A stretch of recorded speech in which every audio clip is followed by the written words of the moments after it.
Welcome to the Set to Lead podcast, the online mentoring platform for emerging and current leaders. My name is Marianne Samdi, leadership coach and talent development expert, and I will be your host. Hello. Hello, Steve. Welcome back to the show. It's great to be here. Thank you for having me. You've been a guest mentor before, and I just love speaking. Thank you. You're always so nice. Thank you for that, Steve.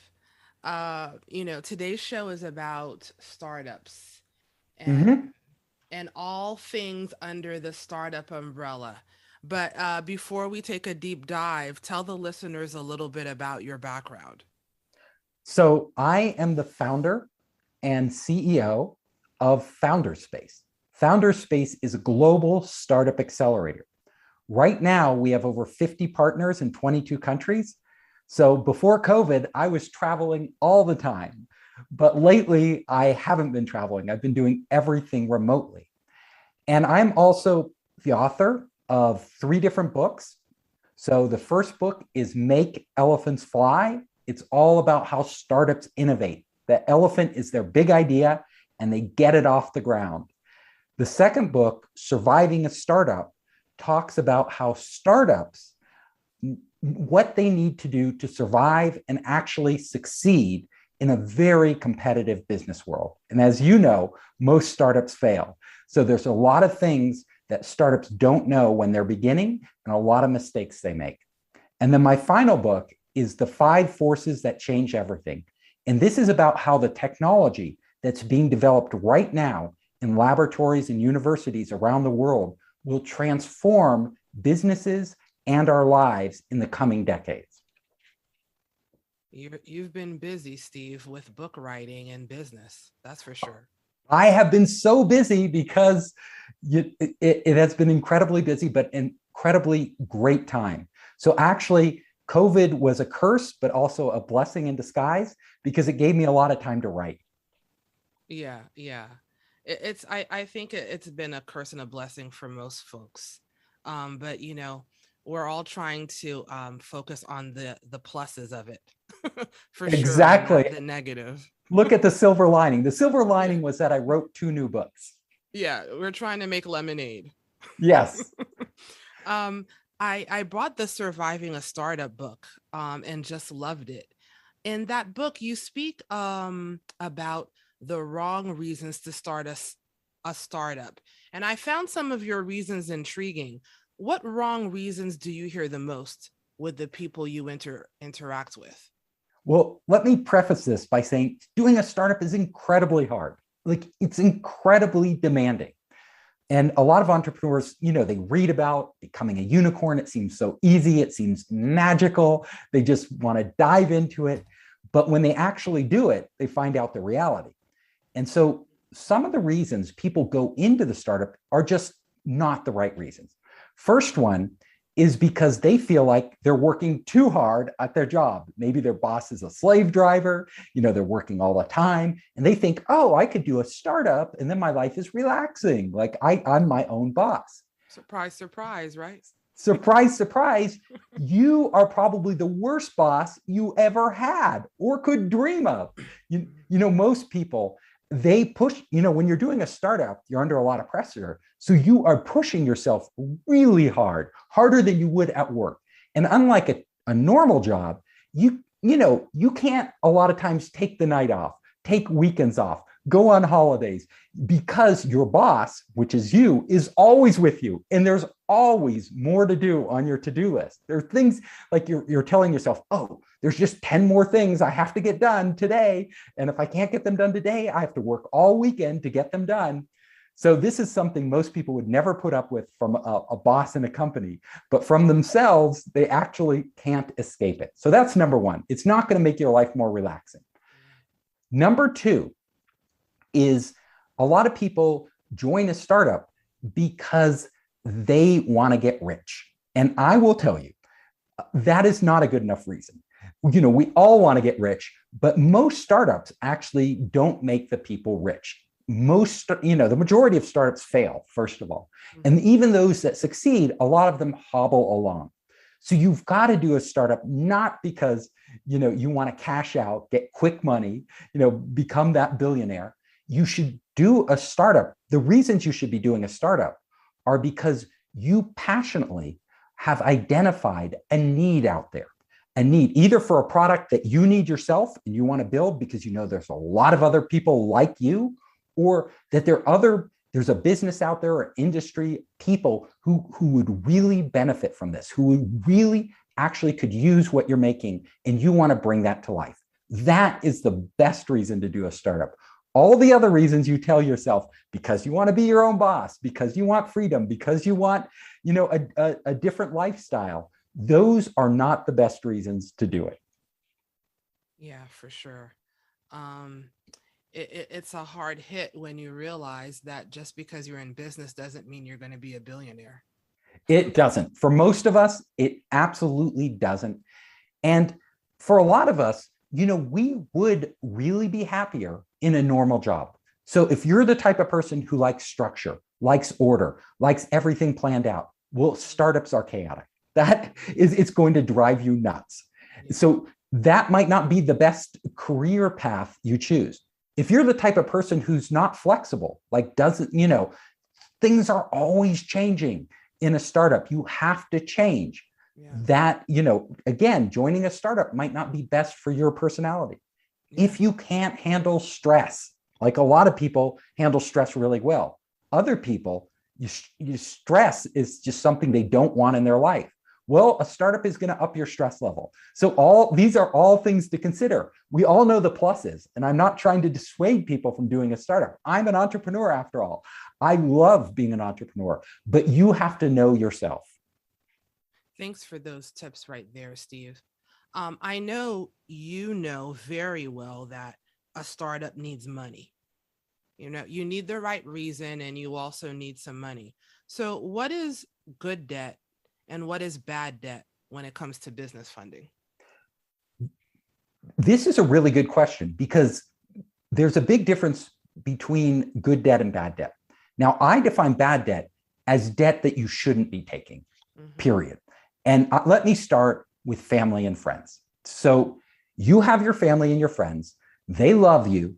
They want to support you. They believe in you, but they don't necessarily understand what you're doing with your startup or the risk they're taking. So if you go to them and borrow money from them, get it either as investment in, where they invest in your company, or borrow it and say you're going to pay it back, you are taking a big chance. And this is a big chance because, as I pointed out, the majority of startups fail. That means the odds are that you are not going to be able to pay them back, that they are not going to get their money back. And the real question is, your friends and family, do you want to keep them? Or, when somebody, it's one thing for them to support you with their time and emotional support, but when people give you money, it changes the dynamics. And a lot of people never get over it. Like if you lose a lot of their money, let's say their retirement or money that they wanted for vacation or their kids, this will really impact your relationship. Is it worth it? That's the question you have to ask. If your startup doesn't do well, that's the time when you most need your family and friends because you want to go cry on their shoulder. You need their support. But if you have just lost their money, a significant amount of money at that, they might not be so sympathetic to your plight. So my question is, think about borrowing money from family and friends very, very carefully. Now, there are exceptions to every rule. If your parents love you a lot and they essentially want to give you some of that inheritance that they will give you in advance, and they don't care what you do with it. They don't care if you lose it, squander it, whatever. Sure, that's probably fine to take that from them. But in other cases where it's Uncle Joe and your friends and people like that, if you can avoid taking their money, do it. And if you do take their money, please let them know that they probably won't get it back. Like that they may believe in you, they may love you, but doing a startup is so risky, they're probably not going to get paid back. They need to understand this. Now, for all my companies, I will tell you, I went to angel investors, professional investors, and venture capitalists to get my money because they know what they're doing. They know the risks. And if it doesn't work out, they can live with it like that, and I don't have to visit them every Thanksgiving for the rest of my life and have this tension between us. Right. So that was my choice. Now I want to elaborate on good debt and bad debt. There's also other types of bad debt. There's people, loan sharks essentially, who will loan you money at extremely high interest rates. They're taking out money on your credit card, things like this. If you can avoid that, do it. Is it always the right choice? Well, I've known entrepreneurs who have taken these, incredibly bad loans, and it actually saved their company, and they made it all the way, without that money they wouldn't have made it. However, it's very risky, and you just have to understand that you personally, you may go into bankruptcy. It may affect your future. So consider that again. And my answer to most of these is do a business that requires sweat equity. If you're going to start out, you and the co-founders you bring on, you should be able to build the product at a very low cost initially, putting in your time and really just paying for yourselves to survive during that time, food and shelter while you're building this. But it doesn't require a lot of upfront capital. If you do that, you can avoid situations getting yourself in a hole that you can't get out. So that leads us into the next question really nicely, regarding talent, right? You need that talent to do this, to put in the sweat for you initially. Um, what should be the first few roles you should hire in any startup? So this is really important, talent, because like you just pointed out, if you're going to do the sweat equity route where you're building it yourself without a lot of upfront capital, the people you bring on are everything. Mm-hmm. In fact, in any startup, even if you get funding, the money doesn't solve the problems. It's all about the people. And if you bring in the wrong people at the beginning, you are crippling yourself. You are literally crippling yourself. I'm a venture investor. I work with hundreds of venture investors. We look very carefully at the team, because if that isn't an A team, we know that startup probably won't succeed. We've seen it so many times where a startup with a mediocre team has a great idea, has a great vision, kind of figures something out, gets the ball, starts to run with it, but invariably they fumble the ball. Like they can't execute. And somebody else more nimble with a better team will pick it up, run with it, and get the rewards. So at the beginning of doing a startup, I tell entrepreneurs, before you do anything else, before you even think of your idea, you don't even have to have an idea. You just have to have an area you want to innovate on, like a certain industry, something you could improve. Before you do any of that, spend 80% of your time looking for the right people. It's not easy to get the right people. I'm talking about people who are at the top of their game. Because if you're going to build a big company, especially like a unicorn, $1 billion company, you're going to need A-list players that could be working at Google or Microsoft or Facebook. And they have to give up a lot to join your crazy little startup. So you're going to have to put in time, and you're really going to have to make them feel a part of it. I will tell you, it's a better strategy not to approach them with an idea. Like you say, it's my idea. I want you to join and believe in my idea. That is a tough step. If you approach them, look, I see we could really innovate in this area. There are a lot of problems that absolutely need to be solved. And I would love to partner with you to figure out solutions to these problems together. And we can come up with a lot of ideas. And I'm sure one of them will really be an amazing path we can go down together.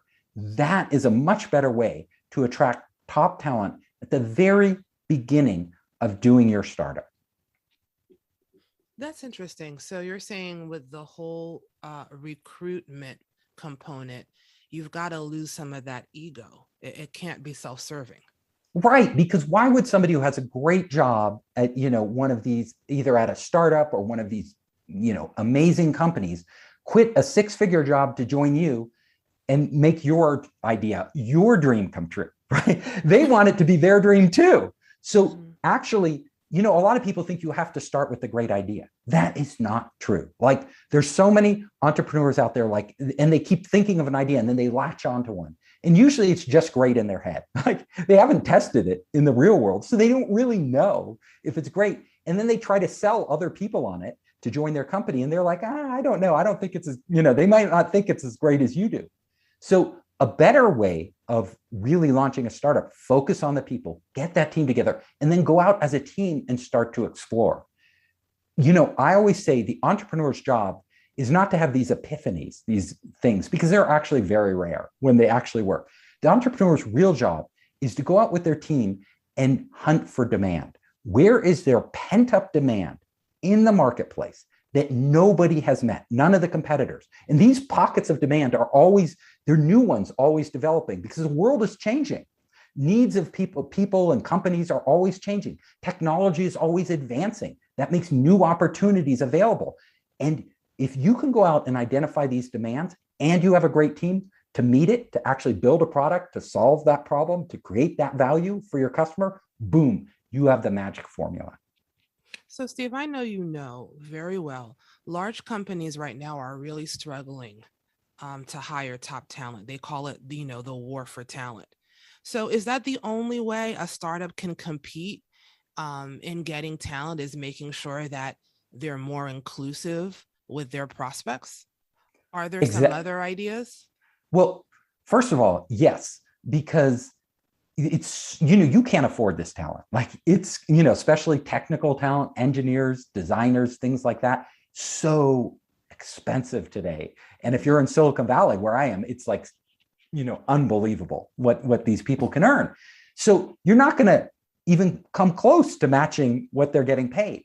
What you have to do is make them believe that it's a shared dream you have, like that you are really going to do something that they can't do in their current job. And we know people, they don't work just for the money. They work because they want to feel their job is meaningful, because they want to contribute something. Great. The reason I look at the team too isn't just to see that they had an A team that can execute. I want to see the leadership ability of the CEO, of that person who started that startup. If the CEO can't lead other people, can't attract great talent, can't get them all together so that they all believe that they are really doing something worthwhile, then why should I invest in them? Because they're not going to be able to grow a great company. They just won't be able to do it, if all they can get is mediocre talent. So again, if you are that CEO and you want to get these people on board, you can't offer them enough money. You really have to offer them the chance to do something they have always wanted to do. And you need to find those people. And it's not everybody out there. Like literally, the majority of people will, if they have a great job, they're going to stick with it. But there are people out there who are like, oh, I can always go back and get a great job. I can always get a salary, but I want more out of my life. Those are the ones who tend to do startups. Interesting. Thank you for that, Steve. I wouldn't have thought of it like that. So, with this A team that you're trying to put together, what are the leadership characteristics that are non-negotiable? So, I think earlier on you mentioned agility, flexibility. Is there anything else in terms of the non-negotiable characteristics or skills you should be looking for? So, stamina, people who stick with it. Like it's going to be tough. There are going to be times where you don't see the light at the end of the tunnel. You don't know, if your startup will make it or not. You don't want people who are going to jump ship, or who just crumble and give up when things get really bad, because most startups go through that at one point or another. I always say, when you engage people in your company, don't engage people who are curious. Engage people who are committed. So a lot of people, like I've known startup founders, and they'll go get somebody from Google, and that person working at Google will say, oh, I'll do it part-time. I'll help you part-time. I don't want to fully commit and leave my great job at Google just yet. I want to see if you take off, but I'm willing to code for you. Almost invariably, that person at Google, as soon as you hit a hard time, or as soon as they get super busy, they stop working. They're like, I'm too busy. I can't handle this, or this isn't worth my time anymore, because they don't have a lot invested. They were just dabbling in your startup, and that can actually be a death blow for a startup when you have the programmer, the engineer you were dependent on, no longer committed to what they're doing. You're left with kind of useless code. So I tell entrepreneurs, go for people who are fully committed, and just don't bother with those dabblers. When you are doing a startup, it is so important for you as the founder, also to look for people who challenge orthodoxies, and you yourself need to do it. And I always say it's the startups that succeed, they actually come up with very unique insights. They go deeper than everybody else. You don't really innovate or discover something new or a new pocket of demand that hasn't been met or new way of doing something that creates value for customers without going significantly further than anybody else has gone. So you want a team that won't just accept like what everybody is telling them. They'll actually challenge those. They'll say, is that really true? Is that the only way to do it? Could we actually try it this way and see what happens? People like that. You know, if I'm looking for engineers, I want engineers who love their job so much they're downloading the latest, you know, open source software, SDKs, playing with them, always experimenting, looking for something new. They're hacking out of their house. If it's marketing people, I want people who are on all the latest social networks, who are always experimenting, who are always educating and upgrading themselves. I want designers who have new, fresh ideas, you know, and they're very experimental about user experience and all these things. You want really thinking, really creative people. You don't want just your average person who's waiting for you to tell them what to do. You have any favorite interview questions that you use to sift out these characteristics? I do. So I always like to probe into their life, very deeply into their life, and ask a lot of questions about what they've done in the past. And what I'm looking for is that they have been in situations that were really difficult and they got through those situations. Like they didn't give up.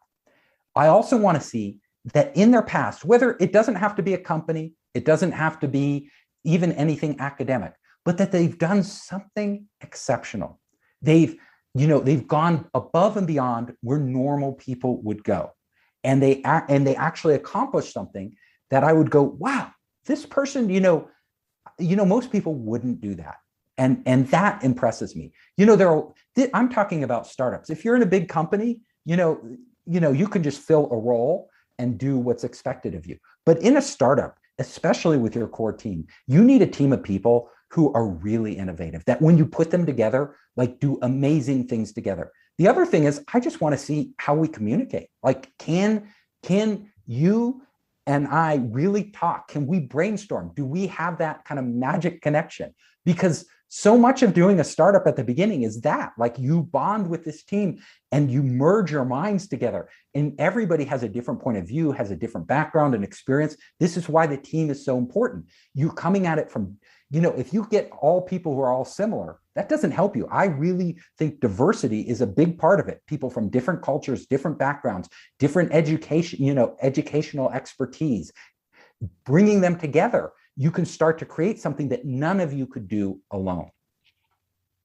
You mentioned in your book that these startups that typically fail, many of them put low focus on team building.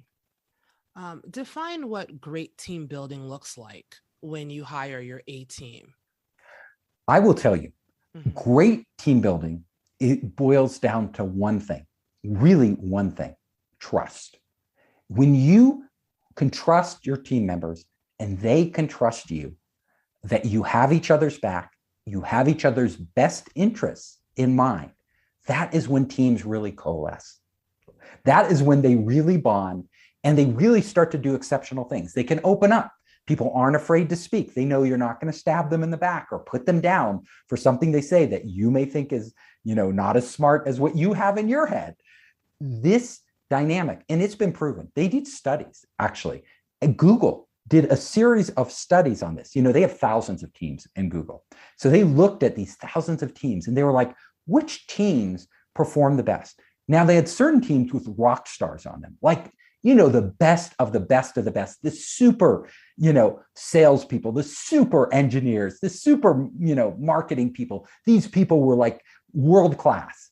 But most companies, you're a company the size of Google, you're bound to have some of these rock stars.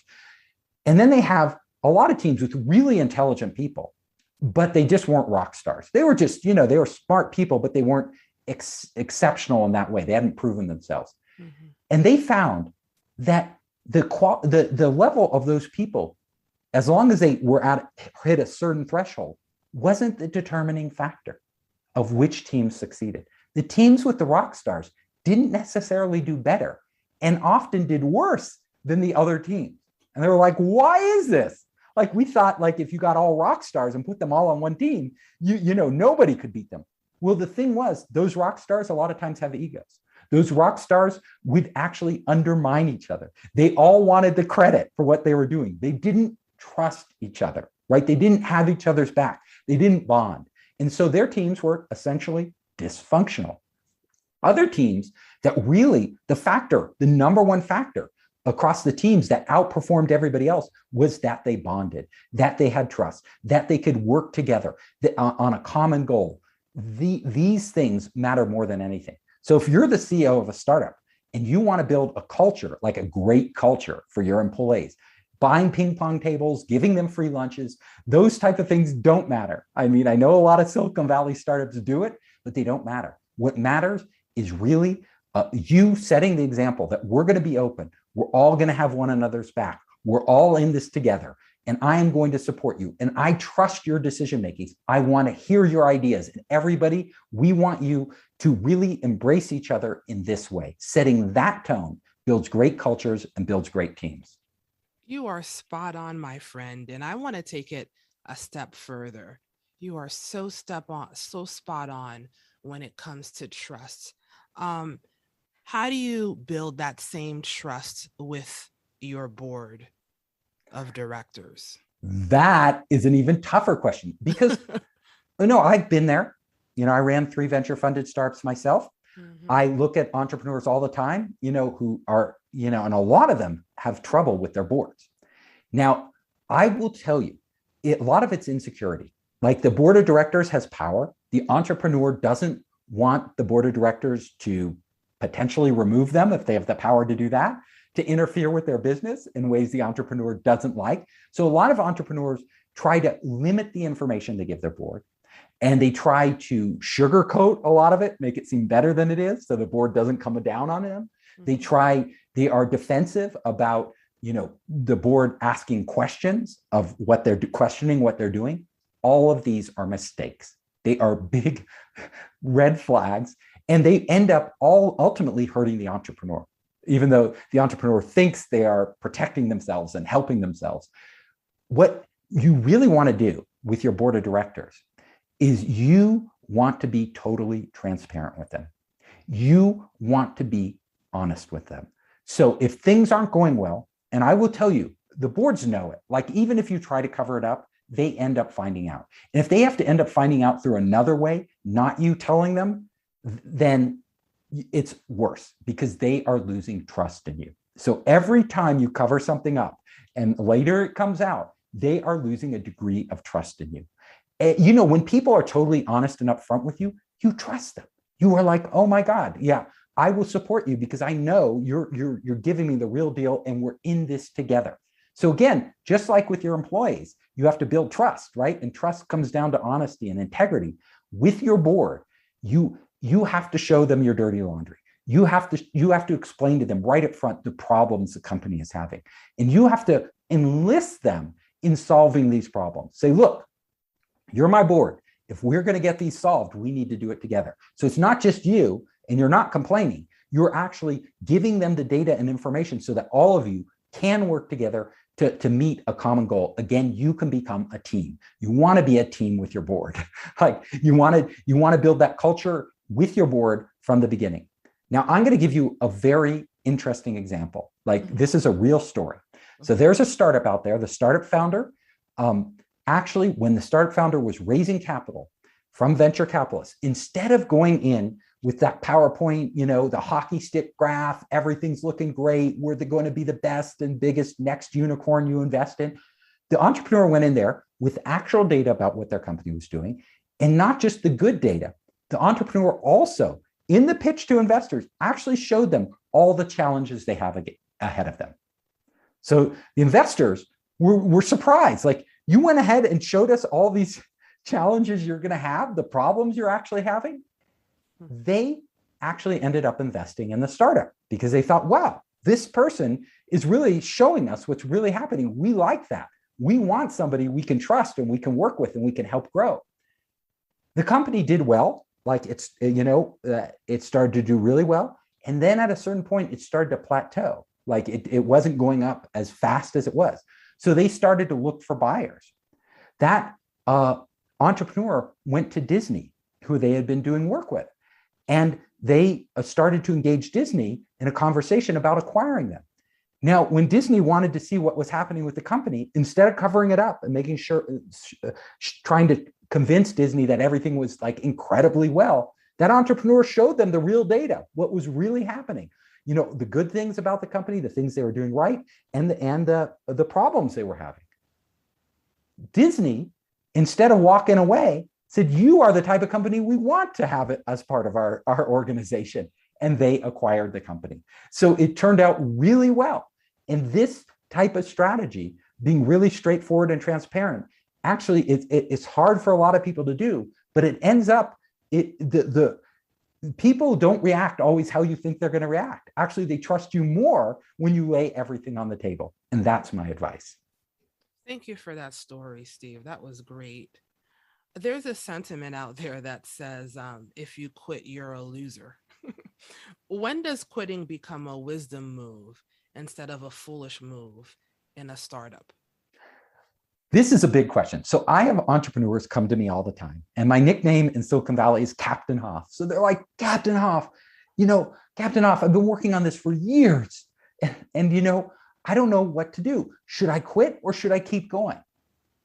Do you know what I always tell them? Almost every single time, I say, quit. Absolutely. Quit now. Quit. Walk away. Now, why would I say that? Like, am I a sadist? Like, do I want to torture these poor entrepreneurs? You're killing their dream. Yeah, am I killing? Do I get a perverse pleasure out of killing their dream? Yeah. No. The answer is no. The reason I tell them is because no entrepreneur wants to quit. No, it's their baby. They love it. They believe in it. If anything, the vast majority of entrepreneurs stick with their ideas way too long when they know they aren't working. By the time they come to me, somebody of authority, a mentor, a coach, and they ask me if they should quit, they already know. They know they should quit. They are asking for permission to quit. Because they don't want, nobody wants to be a failure. In their mind, they associate quitting, what they're doing now, with being a failure. But I will tell you, great entrepreneurs quit all the time. And the really smart ones quit very early. As soon as they see this isn't working, boom. I don't care if it was my idea. I don't care if I loved this idea. Nobody else, there's no market for this. I'm killing my baby and I'm moving on to try something else. So the answer is, when you start asking yourself if you should quit, you know the answer. Like, the answer is there. You know it. You should quit, because you're not even going to ask yourself those questions, because all of us want to believe in what we're doing. None of us wants to admit failure, but failure is part of the process. Great entrepreneurs try many things. They try one thing, they quit. They try another thing, working, no, not working, quit. They try another thing, work, and they just keep trying, keep at it until they hit that thing that takes off. If you put your product into the marketplace, if it's in customers' hands, if customers aren't going crazy over your product, asking for more and more customers coming in, you don't have a winning formula.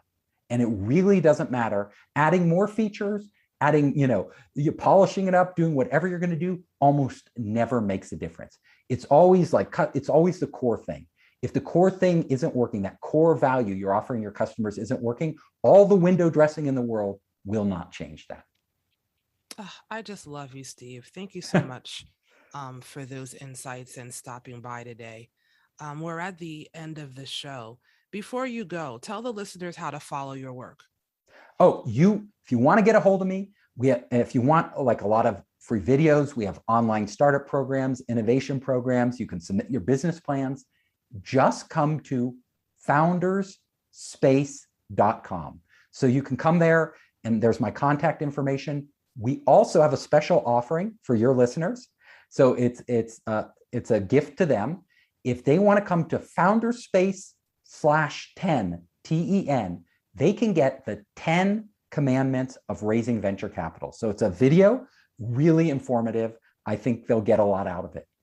And if they want to find me, I am also available on all the social networks. So, you can go to LinkedIn or any of the other social networks and just search for Founder Space. Thank you so much, Steve. Thank you. This has been wonderful.